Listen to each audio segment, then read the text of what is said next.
નમસ્તે ખેડૂત મિત્રો, આપણી યુટ્યુબ ચેનલની અંદર આપ સર્વ મિત્રોનું ફરી એક વખત સ્વાગત છે.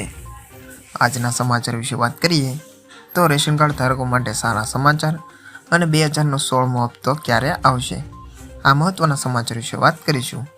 એ પહેલાં તમને એક વિનંતી કરીશ કે આપણી યુટ્યુબ ચેનલની અંદર નવા હોય તો ખાસ કરીને યુટ્યુબ ચેનલને સબસ્ક્રાઈબ કરી નાખજો અને બાજુમાં પહેલાં બેલ આઇકનને પ્રેસ કરી દેજો એટલે નવા વિડીયોની માહિતી તમારા સુધી પહોંચતી રહે. તો ચાલો આજનો વિડીયો શરૂ કરીએ. આજના સમાચાર વિશે વાત કરીએ તો રેશન કાર્ડ ધારકો માટે સારા સમાચાર આવ્યા છે. ગુજરાતના રેશન કાર્ડ ધારકો માટે સરકારે સારો નિર્ણય લીધો છે.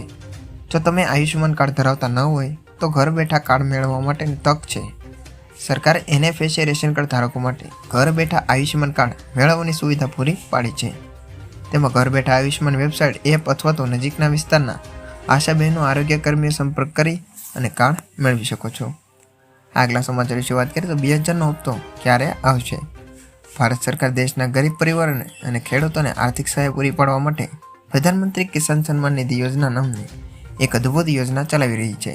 આ યોજના હેઠળ દર હેઠળ 6000 રૂપિયાનું આર્થિક સહાય આપવામાં આવે છે અને 6000 રૂપિયાના નાણાકીય સહાય દર વર્ષે 3 હપ્તામાં આપવામાં આવે છે. દરેક હપ્તા 4 મહિનાના અંતરાળે આપવામાં આવે છે. 15 નવેમ્બર 2023ના રોજ બિરસા મુંડાની જન્મ જયંતિ નિમિત્તે વડાપ્રધાન નરેન્દ્ર મોદીએ ઝારખંડમાં આયોજિત એક વિશેષ કાર્યક્રમમાં PM કિસાન સન્માન નિધિનો 15મો હપ્તો બહાર પાડ્યો હતો.